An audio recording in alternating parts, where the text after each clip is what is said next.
This first episode of the Keep Spreading the Word podcast is brought to you by the branded gifts company Keep Spreading the Word. Most of you are going to give gifts at some point in your life. They're going to be wonderful, and I'm not here to tell you that the gifts that you give aren't well received, but the main challenge with most of the gifts that people pick up without much of a strategy is that they are eaten or drank or spent. The branded gifts that we produce through Keep Spreading the Word is something that people are going to actually see and use nearly every single day for the rest of their life, which is great top of mind awareness. It really reminds the people that are valuable in your life about you. And that has so many long-term benefits, including business benefits, personal benefits, and really just having them actually use products of high value that they're going to keep around forever. The gifts that all of our clients give, and we have 5,000 plus clients all over the United States, are all branded. Often they are tax deductible. Check that out with your CPA or tax professional. And it's really easy to work with Keep Spreading the Word because we tend to put a system in place for you where when you have a need and you're prompted to give a gift, you just grab it and you give it and you are done. So for more information and some special pricing on volume and all the good stuff that we do, please go to www.keepspreadingtheword.com/Mitch. That's www.keepspreadingtheword.com/Mitch. This is Mitch Felix, and welcome to the first episode of the Keep Spreading the Word podcast. We are going to be releasing the audio content from the initial interviews that we were able to hold with the top 500 real estate agents here in the Silicon Valley. At this point, we have interviewed nearly 100 of them, and we are slowly but surely going to release the original audio content with their permission of the interviews that created the content for the Silicon Valley Real Producers publication. So every single month, if you're a top 500 real estate agent in the Santa Clara County market, you receive a printed copy that's mailed through the Postal Service at your office of a magazine called Real Producers. And the Silicon Valley edition has the first cover story of Zaid Hanna. And Zaid is a super successful real estate agent. He's currently, as this audio is being released, continuing to move up the ranks. I believe he's number 6 for the year here in Santa Clara County. He was number 12 overall in 2017. And 9+ years ago, Zaid had done just 2 transactions. And so last year he did 123 million with over 100 transactions. And super excited to be able to bring this podcast to you. So enjoy. So will you teach us a little bit? Will you brag about yourself just so we can understand a little bit about what you've accomplished here and your story? So when you say brag about myself, are we talking about what college I graduated from or what just happened in the past 12 months? Yeah, what would you be interested in? I appreciate that. Let's talk about the business that you ran. And this will probably be one of the only direct business questions I ask. But in essence, you've earned the right to be a part of the best realtors in one of the best markets in the United States. I'd love to have you teach us a little bit about your volume and transactions and what you've accomplished in your career. Gotcha. So we are on track to do about 123 million in volume this year. Extraordinary. Congratulations. Thank you. That's about 135 units. When did you start? I did it with a team of 7. I'm the 7th.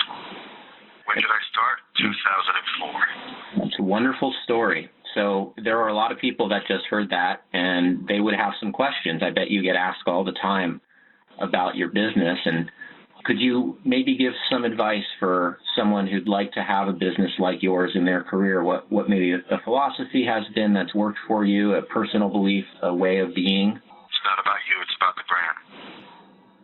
Take your ego out. Tell me more. Without the right team, everybody will pull in a separate direction. In order for you to have a vision and a mission statement to say, I believe in this, you have to make it about the brand, about the team. You have to love on your team, and you got to care for them to make your dream come true. What's your dream? To be the number 1 agent in the Valley. That makes you the number 1 agent in the United States, my friend. Pretty much, right? With our price point, it's crazy. Yeah, it's very special. Did you have a mentor when you were brought into the business who taught you to have such a great mindset, or was it just something you learned? Oh, no, man. Initially, it was all about Zaid, what Zaid can do. There's nobody out there. I can do it better. I did 63 units 2 years ago by myself without an assistant.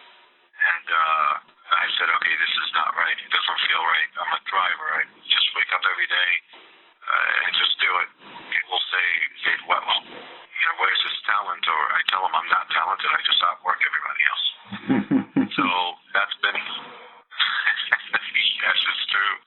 So I just do it at a specific speed that is to me, and it's very fast. Not to dealing with clients, but the business aspect of it. So 2 years ago, I stepped back. My wife stepped back. She's part of my team. She's my marketing and operations, and she said, okay, this is not what we wanted. Yes, it's making a lot of money, but it's not where we want to be. So that's why we started to hire a team. And after we hired a team, you make the wrong hires, and you don't know what to look for and how to train them. And I started to get mentored. I was first with Brian Buffini by referrals, and I outgrew that very quickly. So then I went to an organization called the Core. I'm being coached by the Core training program, or Inc. And they just teach you how to lead, how to be a better leader, how to, it's not about all the accolades of bottom line, I sold this much, I'm number one. It's what do you need at the end of the day? Right. To leave a legacy for your kids. Can we talk about your family?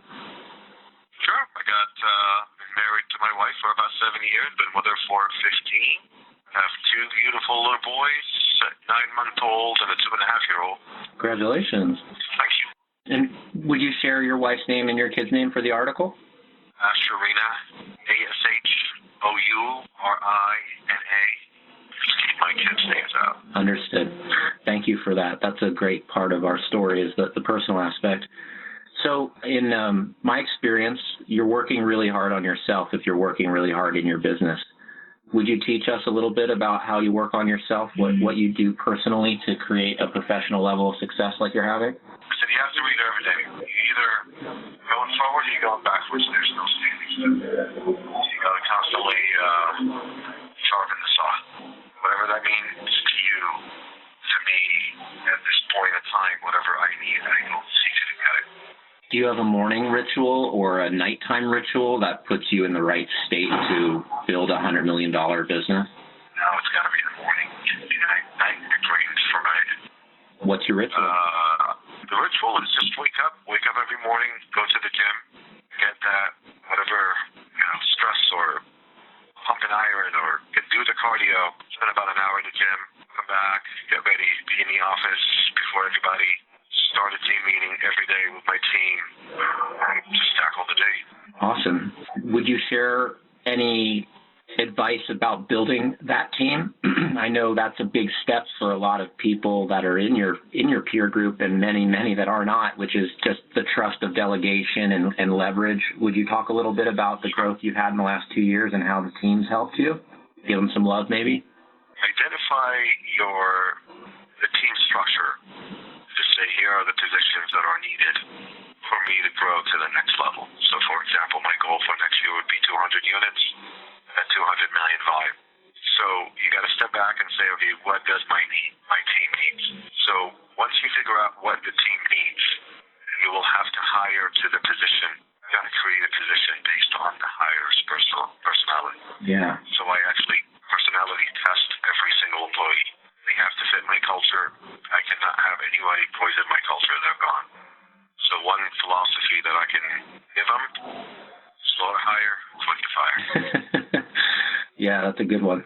Will you tell me a little bit about what you do when you're not doing what you must be spending many hours a day building? What do you do at the end of your day or with your family and friends? How are you like able to relax with all of this on your plate? What are you able to achieve outside of that? What do you like to do? So it's interesting. I started with working 70-hour weeks doing the 63 deals by myself, and when I joined the Core, the goal was for me to work 45 hours a week. Now I'm down to 55 hours a week. I've been reached the optimum 45. I don't work Sundays. I do half Saturdays. And after 6 or 7 o'clock, everybody knows you can't get a hold of me. So build a team or build enough trust in them to say you can make a decision. You don't need me. So what do I do? Definitely a lot of family time. Just being with the boys, being with the wife.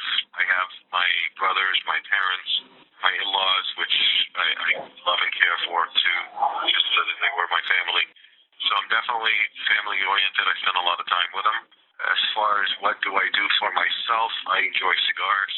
I enjoy Porsches, but I had to get rid of that as you can't put a back seat in Porsche for the baby.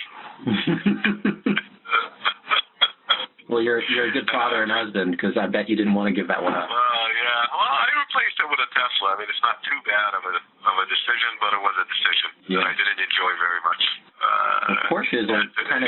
Porsches are loved by race car drivers. Teslas are kind of despised, I think. I don't feel like people that love Porsches like Teslas. Is that not fair to say? Yeah. I totally agree. Yeah. It gave me that torque. It gave me that juice that you need as you're driving when you need to, which is kind of nice. While still look classy to say, okay, he's driving a Tesla. He's not driving, something else. Well, Porsche makes you look too reckless, right? But I enjoy traveling. Beach. I love water. Not a snow guy. I love water. Yeah, great. Do you have any trips planned in the next year? Yes, actually, we met our goal. I'm taking the entire team to Mexico. Hey, that's wonderful. Congratulations. That's right. Yeah, every owner, manager loves to reward their team when they hit a goal. Again, it's not about me. It's about the brand, right?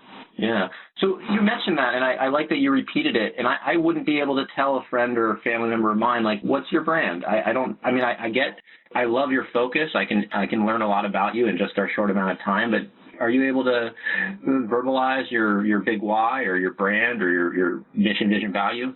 So the brand is the Hanna Group, and the idea here is to give world-class service or experience to the client.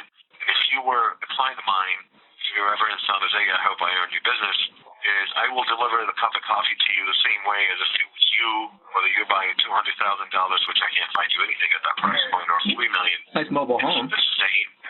I don't touch mobile homes. I don't know anything about it.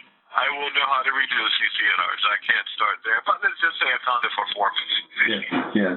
I will deliver you that cup of coffee the same way as I deliver it to a $3 million client. So I tell my agents it doesn't matter who they are. That $450 will become a $1.5 at some point. So we just got to build our business based on a relationship. So much the number. Now, I'm selfishly so aware of how hard your business is. I love asking this question. If you're comfortable, I will probably put it in the article. If not, I get it. But would you talk a little bit about your lead generation? Because I think everyone would like to be a $100 million a year producer. I don't know that everybody's willing to stand up and actually create it. But the first step for most people is believing it's possible. And I observe that means they need a strong lead generation model. And you're definitely doing the volume. I mean, you're working hard. Would you share what you do or what you've learned, maybe less specifically about what your observations are at that high level of what works? So without going into too specifics, because we'll spend about 2 hours on it, but if you would weigh my business, I would say 60% of my business is referrals.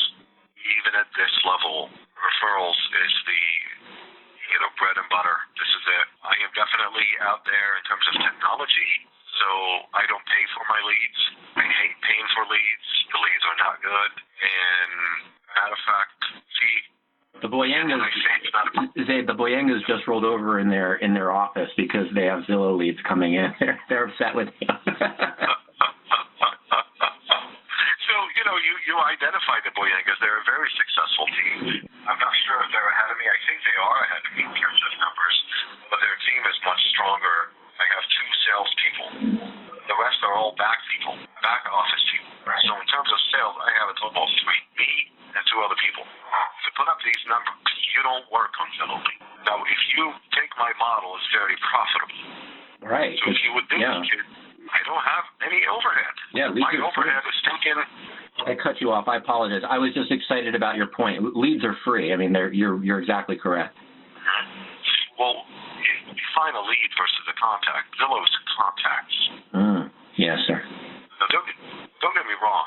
I still have a very strong Zillow profile. I still get leads, and I close them, and the closing ratio on my ad leads are about 20%. Because they vetted me already. By the time they call me, they've made up their mind they were going to use me. Right. So that's the model I'm in. I teach my agents is that no matter what you do, that world-class experience, we send out surveys halfway through escrow to say, how are we serving you? See, that's an awesome tip. Would that be okay to include? That's a really smart tip. Yeah. Sure. Thank you. Yeah, so I would say 60% of my business is referrals. The other 40 is ads. So ads, we're talking about Yelp, we're talking about Zillow, we're talking about every other avenue that exists out there, from Redfin to everything else in between. Sure. So what did you do before real estate? You have clearly learned a lot in this space. Did you come in with a lot of skills as well? Yes. I graduated from San Jose State in '02 with a marketing degree. I went and sold wine for Gallo. Awesome. And after that, a year and a half later, I went and sold medical equipment for an ultrasound company here locally. Well, actually, no, I had Northern California as a territory. So that business-to-business or formal sales training was always there. Yeah. Yeah, that makes a lot of sense. Did you succeed at high levels there as well, or was that just more putting... Oh, yeah. Yeah. Oh, yeah. Nice. Oh, yeah. With my personality, I had to. I'm a very competitive person. Oh, cool. So I don't know too much about your numbers within the Intero company. You must be one of the top 2 or 3. Is that true? I mean, it's like dominant. Yeah, they don't publish them. Yeah. I know. I beat his numbers. Oh, well, congratulations. Yeah. So he's always been in my head the number 1 guy. So there you go. Actually, David Troyer is the one that's probably going to make the GCI. He's a monster. Hats off to him. I actually went in a couple of years back when I said I want to create a brand. I want to talk to him. Great guy. Yeah, I mean, Troyer is legendary in Mountain View. You can't knock on a door and not know somebody that knows him. Yeah, he's a beast. Yeah. So I always love asking a couple of, and I know your time is so valuable, so thank you. I have a couple more things on my mind, and I'm shooting for 3:30 during our out time.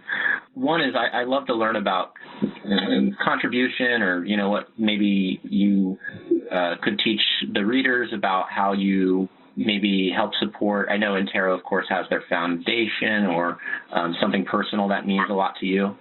So actually, part of the coaching program that I'm with, they teach us to give away 10% of our money. That's quite a bit of money. I'm not quite there yet in terms of generosity, but I hold with the team about 3 to 4 events a year. One is a book drive to promote literacy. We pick a library here locally in the Bay Area, and we donate all the books. Sometimes it's 2,000 to 3,000 books. Wow. That we collect. The second one is a clothing donation drive, and we collect. It's a huge truck every time. For Christmas time, we just packed up 30 Christmas gifts for less fortunate kids, not in the U.S., outside the U.S., like Africa, South America. Yeah. So we do different events. The goal is to give away, and sometimes I pick random, like the fire displacement with what happened in Napa and some of the northern cities. Helps out some families with direct money. Wrote out a check. So it depends, man. It depends on what's going on, and we thought about creating our own nonprofit, which actually one of my partner agents, she does have Empowering World Change nonprofit that she runs. So the clothing donation and the book donation drive are driven by that organization. Would you like your team's names in the article? Because we don't have them yet. If you wanted to put them in here, we can have the writer include them earlier on in the interview. Sure. We can start with Sushanta. Why don't you do me a favor? Send me an email. Zaid Hanna. Will do. I'll item myself for you. For sure. So when my writer writes this out, they'll have a space for you to include that so that we can make that right. So you'll get a chance to do the revisions, and we can add in some neat. Sounds good. Yeah. I mean, I think you answered it a little bit earlier, but I'm trying to find the best question to end every interview with, and I still think it's appropriate, which is simply, what's your definition of success? Man, I'm the guy that if I make 100, I ask myself, how can you make 5? If I reach 5, I'm like, okay, how can we get 4 million? So it's definitely not numbers. It's not money. Respect is success for me. I don't change. I'm not a De Leon. Well, nothing against them. I was going to interject. It's funny because I'm a political science major from UCLA many, many years ago, and the Supreme Court, arguably the strongest at the time, 9 human beings in the United States, nobody would recognize them if they walked down the street, and it's a kind of a nice gig versus being the president. Yes. So, what is success? Success is having the flexibility to do whatever it is that you want with your family without having any concerns about it. Success to me. Security of what you can provide for your family, to me, that's more important than, saying I did 123,000 in volume. Well, it's not million. Sorry, not 1,000 million. No, understood. Yeah, well, I mean, as just a new friend of yours, I can tell you that you did a really great job in giving yourself that freedom and flexibility. I hope. I mean, it seems like it's all there for you.